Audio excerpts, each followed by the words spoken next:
You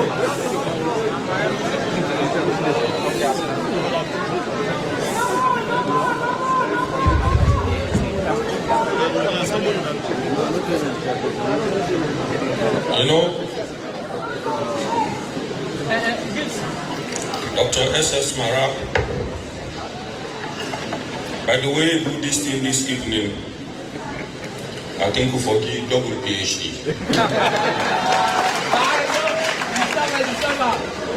You deserve it. Mr. Fakole, thank you so much.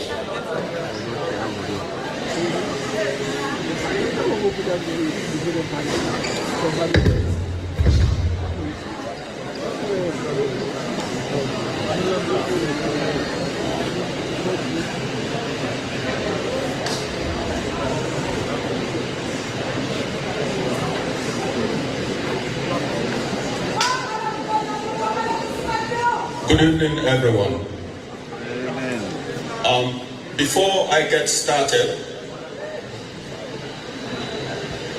kindly allow me to allude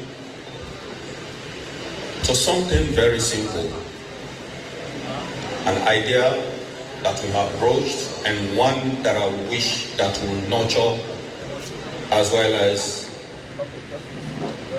take along as we progress in our democratic development. It is good to have sessions like this.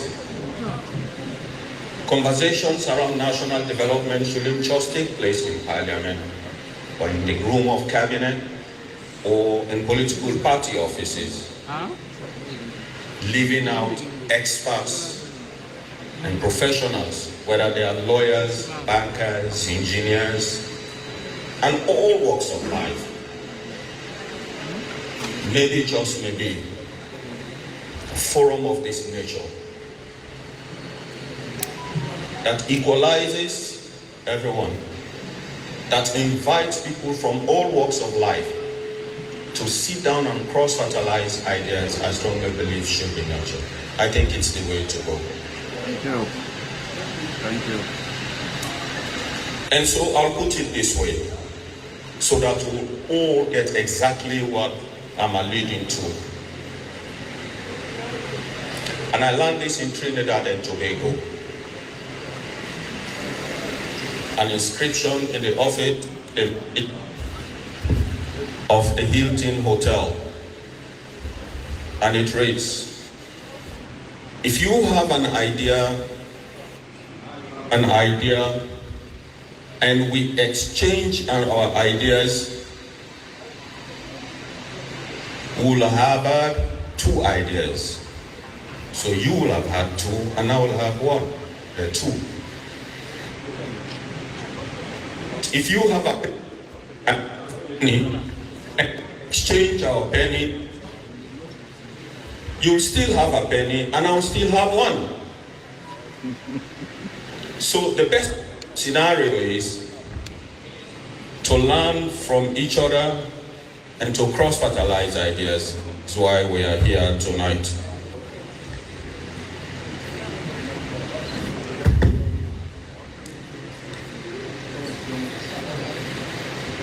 Distinguished professionals, esteemed business leaders, leadership of the All People's Congress Party, and other political party leaders, officials from government. I hope and I strongly believe they should be, and then they are here. Honorable members of Parliament, revered paramount chiefs, tribal heads, religious leaders, persons with disability, representatives of civil society, trade union heads, creative industry pioneers,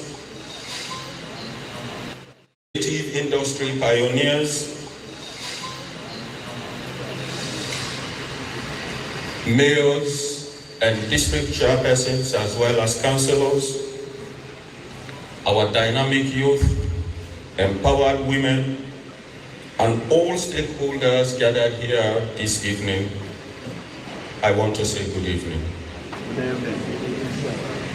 Tonight, I present a nation at the crossroads, charting Sierra Leone's path to prosperity. And so I stand before you tonight, not as a politician seeking your votes, but as a son of Sierra Leone who has witnessed both the soaring heights of our nation's potential and the devastating depths of our current crisis. I come to you with 2 decades of proven experience in economic management, and international development. Having served our beloved in various capacities.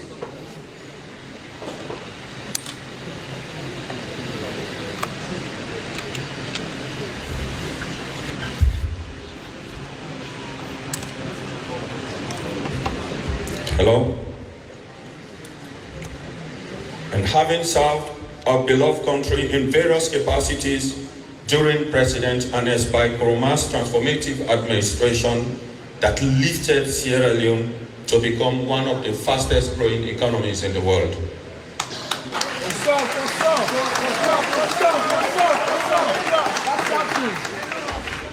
Tonight, we gather at the Bintumani Conference Center, a venue that has witnessed many pivotal moments in our nation's democratic journey. How fitting it is that we meet here tonight to confront the most pressing crisis of our time, and that is the economic collapse that threatens the very survival of our nation. For it is here, in this sacred space of democracy, that we must speak truth to power and chart a bold course towards the prosperity that our people deserve. The purpose of this town hall event is to lay the foundation for the culture of policy conversation that enables all walks of life to discuss critical policy matters and shared ideas. This evening, therefore, marks a new beginning in our public discourse beyond traditional press briefings. We are here not to engage in toxic politics that has plagued our nation, but to have an honest, evidence-based conversation about our economic future.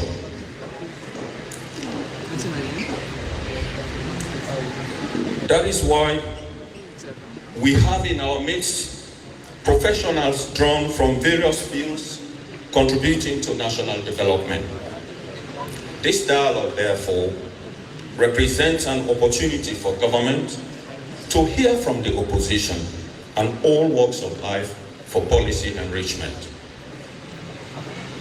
My fellow Sierra Leoneans, we stand at a crossroads that will determine the fate of our nations for generations to come.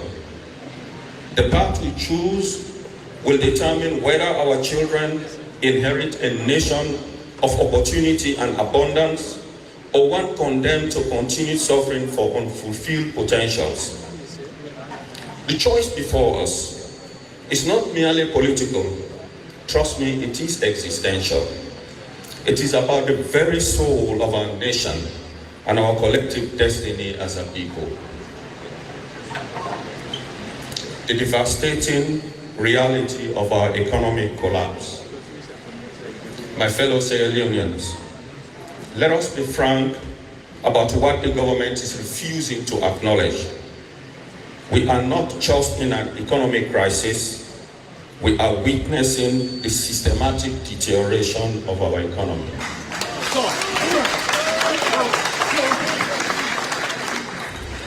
The Leone has lost its value more than any currency in our region. Plummeting from 7,555 gold leones per US dollar in January 2018 to a staggering 22,400 oil leones per US dollar in June 2025. This represents a currency collapse of over 200%. Revenue collection is underperforming under a government that promised to block leakages but has instead become the biggest source of leakage. So,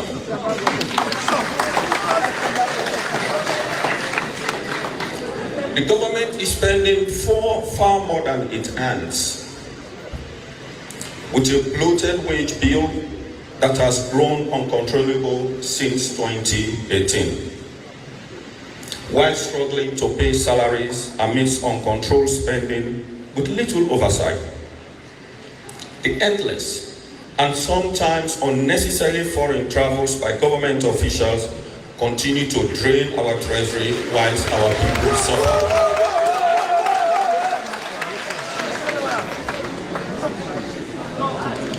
Our domestic and external debt situation has become a collective nightmare. Both combined above $2 billion. Whilst yields on 364-day treasury bills have scaled back from 40% in 2024 to 16.8% in June 2025, this apparent improvement masks a deeper crisis. We shouldn't celebrate it, and I'll tell you why.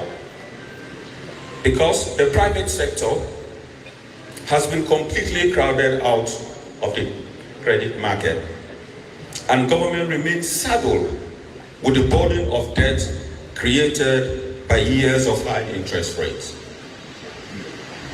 With the Bank of Sierra Leone's monetary policy still at 23.75%, we must ask, if the government's appetite for domestic borrowing has supposedly reduced amidst weak revenue collection, what hidden mechanisms are keeping this government afloat?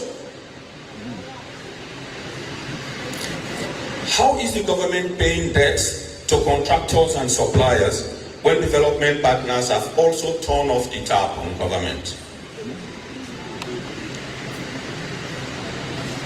Ladies and gentlemen, the redenomination of the Leone, driven by political consideration rather than sound economic fundamentals, has left our gross external reserves at a dangerously low level of 1.8 months of import cover, far below the 3-month adequacy threshold. This leaves our economy vulnerable to external shocks and undermines our ability to maintain any semblance of exchange rate stability. Excuse me. According to the latest World Bank data, our economic growth has slowed dramatically from 5.7% in 2023 to just 4% in 2024. Whilst the current administration attempts to blame external factors such as falling iron ore prices, we must ask ourselves, why have our neighboring countries managed to recover and stabilize while Sierra Leone continues to lag? The answer lies not in global market forces beyond the control of government, but it is owing to fundamental mismanagement and policy failures that have characterized the government approach to economic stewardship. And there is a human tragedy behind this.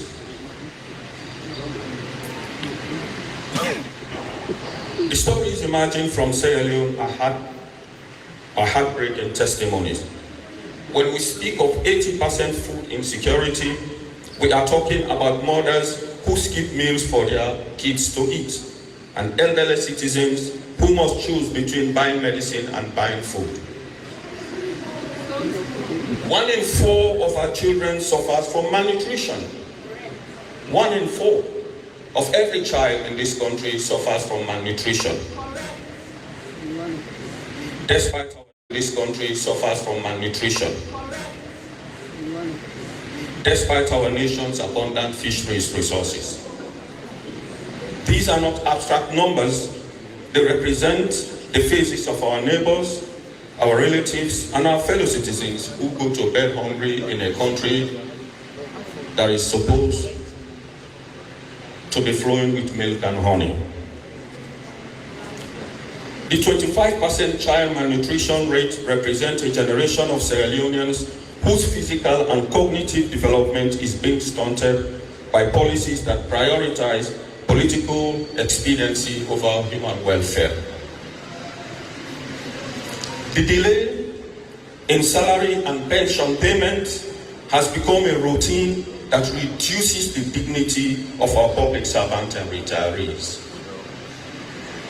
Teachers, nurses, police officers, the military and civil servants who dedicate their lives to serving our nation endure the humiliation of unpaid and delayed wages whilst watching government officials travel overseas in luxury.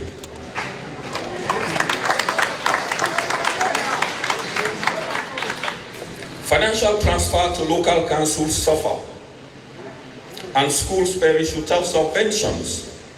This is not a mere administrative failure. It is the bankruptcy of a social contract between government and citizens. That is a fact. Ladies and gentlemen, allow me to share with you a tale of two administrations: transformation versus stagnation. To understand the magnitude of our current crisis, we must examine it against what Sierra Leone achieved under competent visionary leadership. The contrast between an Nkrumah administration, in which I had the honor to serve, and the current government performance is not merely stark, it is the difference between transformation and stagnation, between hope and despair. During President Nkrumah's tenure, Sierra Leone was recognized as one of the fastest growing economies in the world, achieving an unprecedented GDP growth. We achieved unprecedented GDP growth of 20.8% at peak. This was not luck or accident. It was the result of deliberate policies, strategic investment, and competent economic management. Even when faced with the devastating dual shocks of the Ebola epidemic and the collapse of iron ore prices, such as GDP dipped from 20.8% to a negative 6%, the Nkrumah administration demonstrated resilience and effective crisis management that enabled the economy to recover strongly, achieving 6.3% growth by the time we handed power in 2018. We admitted as a government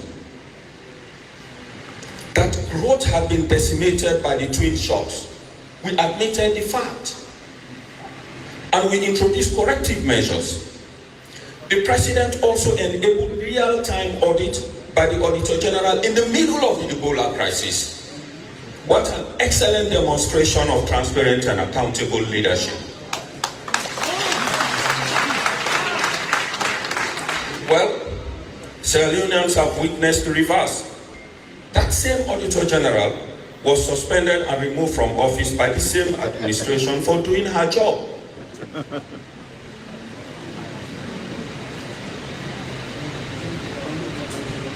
We asked her to conduct real-time audit in the middle of a crisis. In the middle of a crisis. And when you do the same of them and Saka. Yeah. In the energy sector, the infrastructure achievements of the Nkrumah era stand as monuments to what visionary leadership can accomplish. We delivered over 1,000 kilometers of paved roads, connecting communities and facilitating trade across our nation. In stark contrast, the current administration has managed less than half of that achievement, despite having 7 years to build on the foundation that we laid.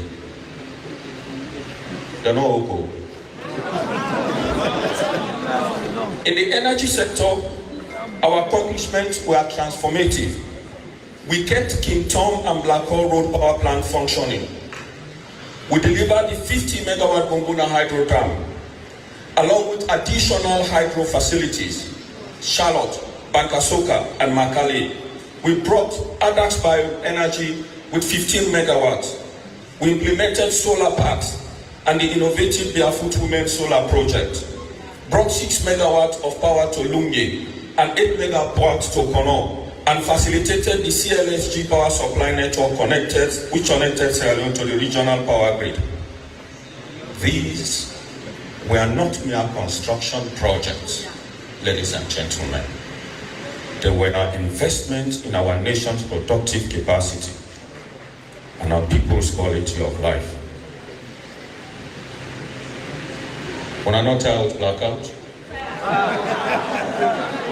Okay. Water, the most basic of human needs, was brought to multiple cities under our watch. Kenema, Kailaun, Pujaun, Bo, Makeni, Potloko, Mile 91, and Kabbalah, which is not functioning right now. We understood that access to clean water is not a luxury, but a fundamental requirement for human dignity. The current administration's contribution to water infrastructure pale in comparison. They're not trial. Perhaps, most importantly, the Kuruma administration demonstrated that effective economic management could create an environment conducive to private sector growth and investment. We reduced domestic interest rates from a crushing 27% to under 5%, creating space for businesses to access credit and expand their operations. We introduced the Treasury Single Account for better resource management, a system that this government adopted quickly but has failed to operate effectively. But there are strategic projects that this government don't, and you should know about them. Ladies and gentlemen, we resuscitated the stock exchange to enhance access to finance. It dropped dead under this government. We embarked on the initiative to conduct sovereign credit rating supported by the Standard Chartered Bank. It dropped dead in the Ministry of Finance. We established the Young Entrepreneurs Fund as a preferential facility to assist young people start their own businesses for young people. It dropped dead at the Central Bank. It's not functioning. We introduced Skills Development Fund to support the growth of high-level skills in the economy. It dropped dead in the Ministry of Finance. We initiated effective records management system in the Accountant General's Department. Again, it dropped dead in the Ministry of Finance. We launched and operationalized a portal to track all NGO projects nationwide. It dropped dead in the new Ministry of Development Planning. We launched Transparency Sierra Leone to enable both government and citizens to track 862 projects nationwide. It dropped dead at State House. All of these initiatives died. Is it that the government didn't review our handing over note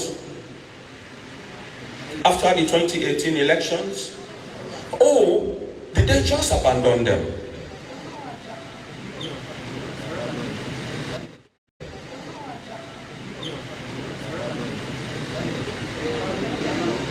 I leave that with you to ponder.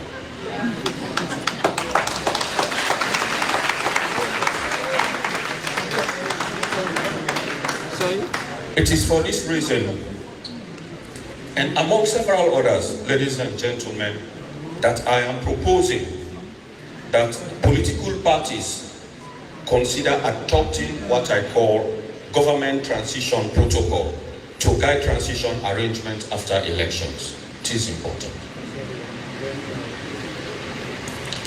Ladies and gentlemen, our approach to social protection during times of crisis exemplified leadership that puts people first.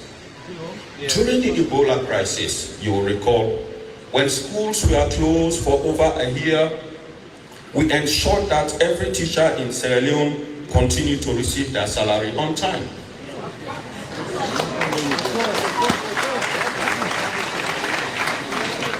We maintained all government employees on the payroll, understanding that in times of crisis, government must be a stabilizing force, not an additional source of uncertainty and hardship. Most tellingly, we implemented policies that directly benefited ordinary Sierra Leoneans. We waived duty on rice, understanding that the cost of staple food directly impacts every household in our nation. In stark contrast, the current administration imposed unjustified tax increases on rice in 2024. Rest in there, further burdening a population already struggling with highest inflation rate in our nation's recent history. Well, while this policy has been reversed, and we know it has been reversed, but the damage has already been done. That's the truth.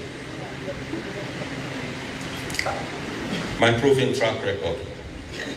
My fellow Sierra Leoneans, tonight,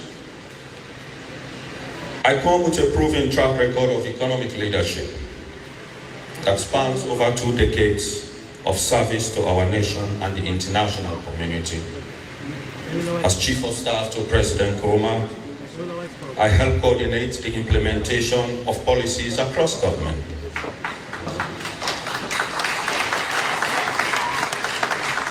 As Minister of Finance and Economic Development, I directly manage fiscal and monetary policies in collaboration with the central bank that brought inflation under control at 6.4% and created an environment for sustainable growth. Working in collaboration with the Bank of Sierra Leone, we recapitalized our ailing banks. We saved the Sierra Leone Commercial Bank and then the Rokel Commercial Bank, both of which are dividend-paying banks today.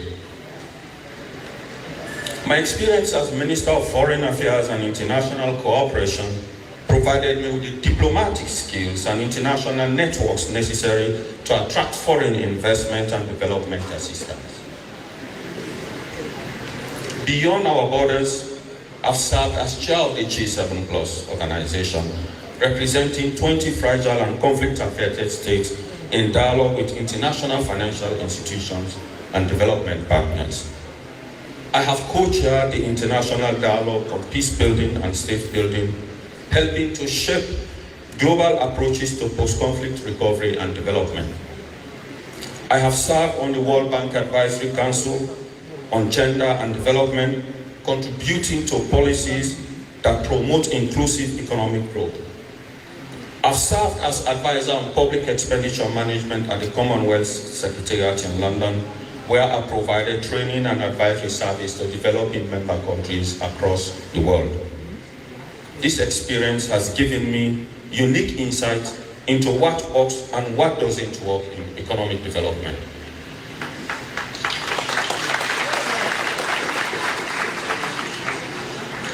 I have seen successful models of transformation. I emphasize again, it is free to join. Seen successful models of transformation in other countries.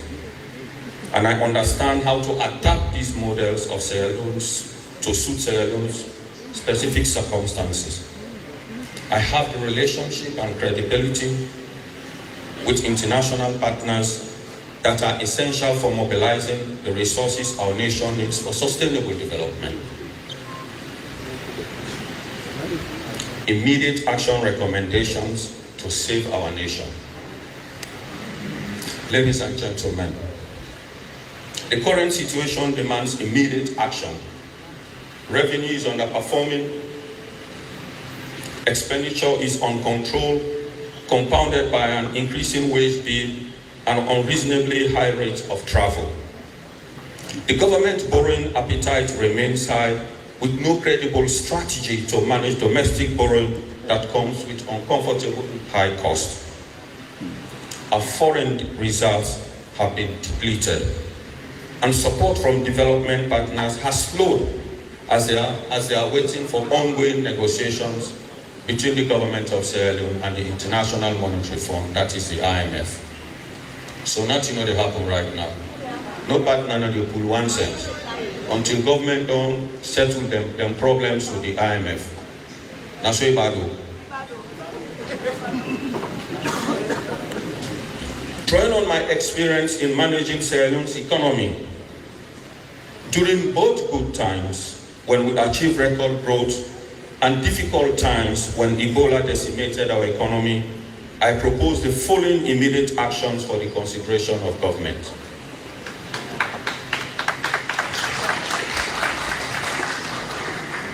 Law no left, you don't think about law help there. First, fiscal rationalization. The Ministry of Finance must conduct comprehensive fiscal rationalization of both expenditure and the revenue streams. Government must review all areas of expenditure to achieve efficiency, reduce waste, and streamline recurring spending, as well as block leakages. This includes eliminating non-essential travels, unnecessary conferences, and other wasteful expenditures. The review must not be limited to expenditure alone. The ministry, in collaboration with the National Revenue Authority, should examine the tax exemption regime to enhance revenue collection. I suspect, ladies and gentlemen, that tax exemptions are killing revenue at the ports. And so are excess tax exemptions for mining companies depleting government earnings. Fiscal rationalization was one of the first policies I introduced when I was appointed Minister of Finance and Economic Development. During my first 6 months as minister, we adopted a 6-month zero borrowing policy, through which we achieved significant interest savings by scaling back interest rates below 5% on all tenors in the domestic security market. For example, the yield on 364-day tenor dropped from 27% to under 5%. These deliberate and complementing actions created fiscal space. As a result, we paid the highest minimum wage in the history of the country. We paid the highest minimum wage in the history of the country and increased salaries for members of parliament, for teachers, for nurses, the military, and the police. We increased allowances of councillors in local councils. We started paying monthly salary to paramount chiefs and the chiefdom police, etc. And we introduced the Constituency Development Fund to integrate members of parliament in the development delivery. This has been abolished by government. I don't think it's still there. Don't pull out. So, under APC say, for empower the MPs, for let them self-contribute to development and their respective constituencies, would begin for give them money, this government don't cut that. You know they again. Immediately after these sound policies, we pursued the Treasury single account to consolidate government revenues. I recall President Bio was quick to claim this as part of his leakage blocking campaign. And I remember we come, say Treasury single account in the block leakage. They grab the Treasury single account, not to know, we get out.